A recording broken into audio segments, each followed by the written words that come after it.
Alright everyone, we're back for another video Saturday review, and today I thought we would take a look at the Japanese movie programs for each of the films that were released, starting with the original 1980 film all the way up to Freddy vs. Jason. I don't know, and to be honest, I'd never checked on it to see if they had a Japanese program made for the reboot that came out in 2009.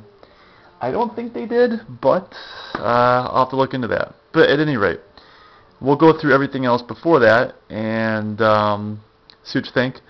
I know I posted one or two of these in a blog within the last year and a half, and put some pictures in there, gave maybe a brief description if I remember correctly.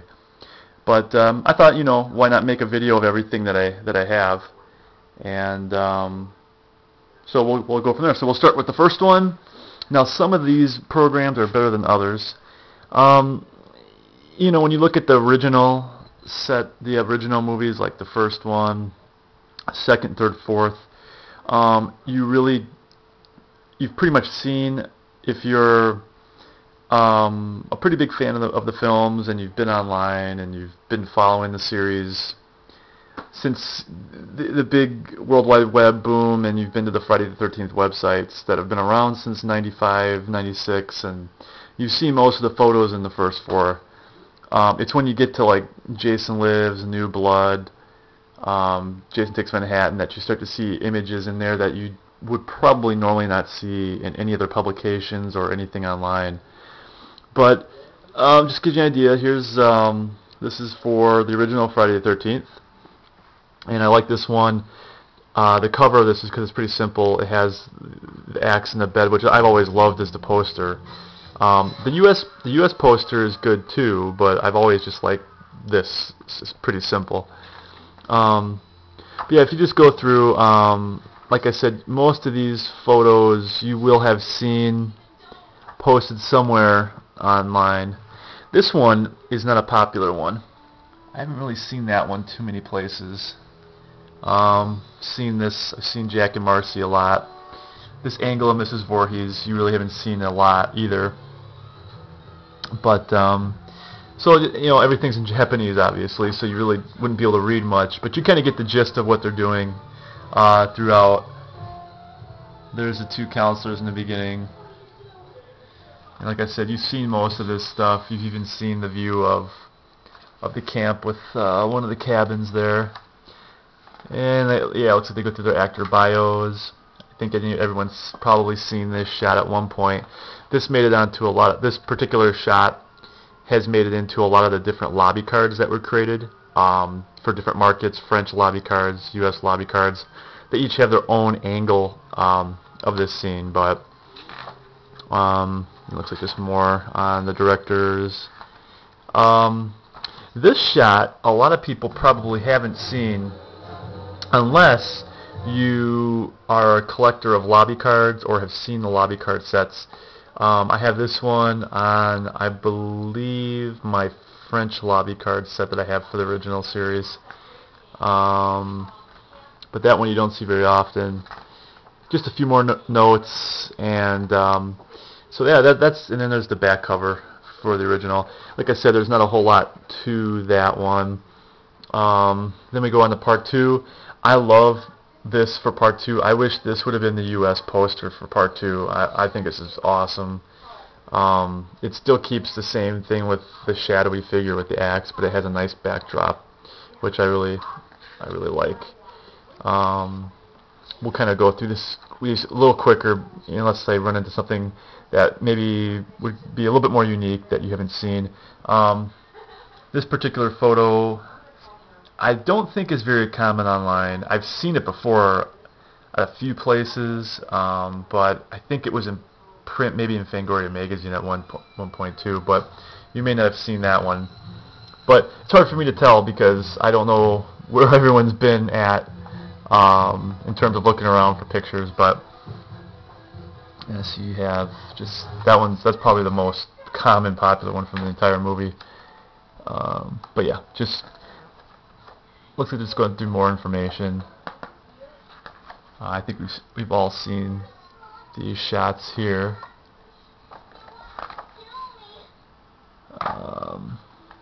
And there's Steve Dash coming at you.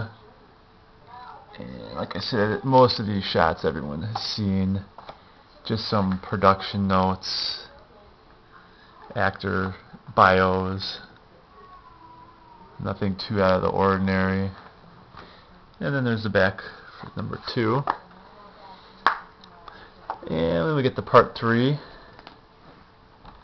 And I like the fact that they used the US 3D poster for that one. And there's some shots. I don't know. That one may not be the most common picture scene. Check that one out.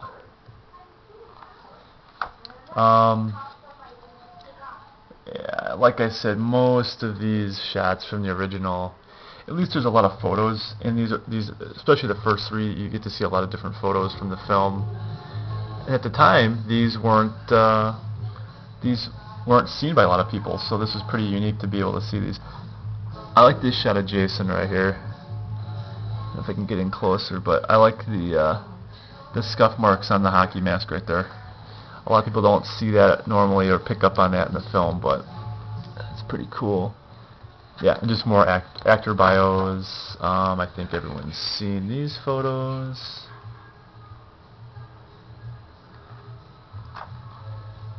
I got to turn down my TV here, guys. A second, hold on.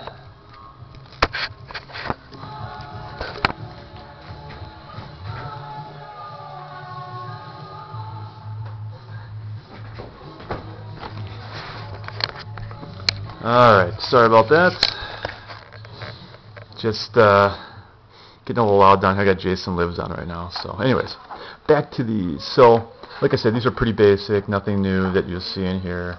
And then there's the back of the cover promoting the 3D glasses, the whole Friday the 13th in 3D spectacular. Now, final chapter is a terrible one. This is the worst one. There's hardly any photos in here at all. And what photos they do have, we've already seen. And then they do this crazy neon, totally 1980s look. You can see there's just, I mean, this, like I said, this is photos. There's Rob with the hammer in his head. But we've seen all these photos already. There's not a whole lot going on here. Then they go retread part 1 through 3. And that's pretty much it. Like I said, photos that we've already seen before. There's Tommy getting whacked. So that's like the worst one. That is the worst Japanese program. Then you get a little interesting. There's Jason Lives, and there's some pretty good pictures in here. Some different angles that you hadn't seen before. This one's pretty common, but I think a lot of people haven't seen this, but I think this was in Fangoria magazine, and this has been on a couple sites now, so I know that one's not as unique. I like this shot of the coffin dummy. I don't think that's been viewed like that very often. There's a shot of Megan pulling Tommy out of the lake at the end after Jason gets the boat motor blade to the side. You don't see that shot very often. And then here's Nancy McLaughlin getting ready for the scene, and then you got one of the production crew in the background. Yeah, and then you just have some other pictures. You know, since it's in Japanese, it's really hard to give you really more of a step-by-step on what they're talking about. There's another picture of Jason with the arm. This is one of my favorite shots right here. I just love this menacing shot of Jason coming out of the grave. I love it, man. It's good stuff. So, and you don't see that picture very often. I don't think that one's out there too much. There's a side shot of Jason right there. I can't pick up that picture very well. Apologize. And then we've seen that picture, I think, before too. This is another cool picture of Jason coming out of the grave. Right there. And you see this stuff already. Oh, and then there's Sheriff Garris on top of Jason there. And Just a few more little things, staff memos. This scene, this I posted up on the site before as a picture. What's really cool is you can tell that they're in a swimming pool doing this scene, and you can see all the propane tanks in the background for all the flames that they have around here. So I thought that was kind of a cool shot. As Jason Lives, and then we have The New Blood, which I love the cover. The cover itself is great, and I love the lettering too. Oh, and I think I've showed this. I put this on the site a while ago, but this particular program, when I bought this from the seller, he included the actual ticket stub from the movie. So when this guy went to see it, this was the part of the stub that he had for New Blood. I love this thing. They actually were selling. Somebody was selling a couple of these for Part 3 and Part 6, I believe, online. I missed out on getting them, but yeah. So this actually came with the ticket stub, which I thought was cool. And then I try to get through here quickly. We're running out of time. But then here's the one of the infamous scenes where David's head is cut off, and there's Jason actually holding it instead of it just being placed in the bedroom. And then there's a more graphic view of him getting knocked off. And there's some more shots there. And there's a picture of the machete going in into his neck. And there's a scene of Jason in the house, in the kitchen, with a machete in his hand, which you never see in the film. So I like that shot because it's pretty rare that you see that. And that's about it for that one. And then also pretty cool, they got Jason out of the back, coming out on the back cover, coming out of the water. And then on to Jason Takes Manhattan, which I like the cover, even though that scene sucks in the movie. And there you go. Another sucky scene from the movie. Don't get me wrong, I like Jason Takes Manhattan, but there's some stuff in that film that irritate me, man. And I'm sure a lot of you guys are on board with me with that one.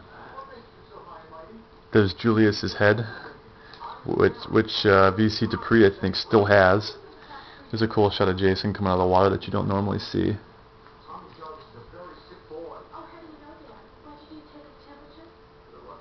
And there's some cast information.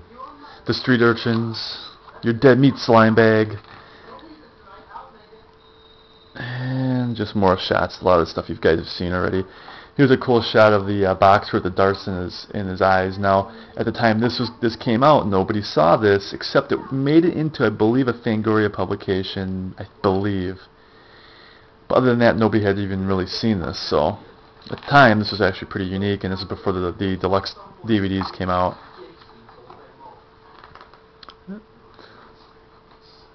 You can see Kane's eyes through the mask there, which I think is pretty cool. And on to the best one here. I gotta hurry up because I only got a minute left.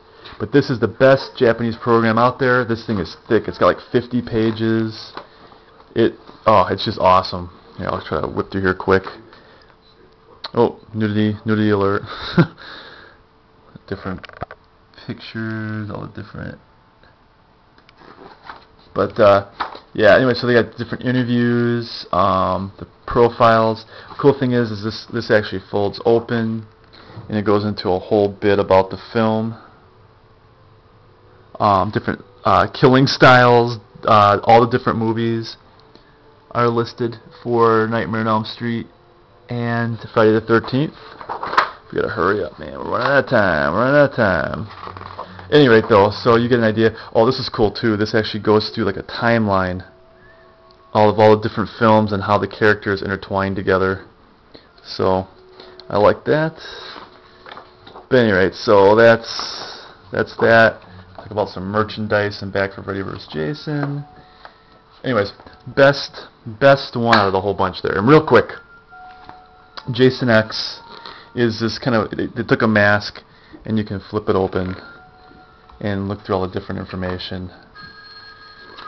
It's okay. I kind of like it, but it kind of disappoints at the same time. So, one last thing. Friday the 13th Part 5 did not have a Japanese program. 15 minutes is up. Talk to you later, guys. Bye.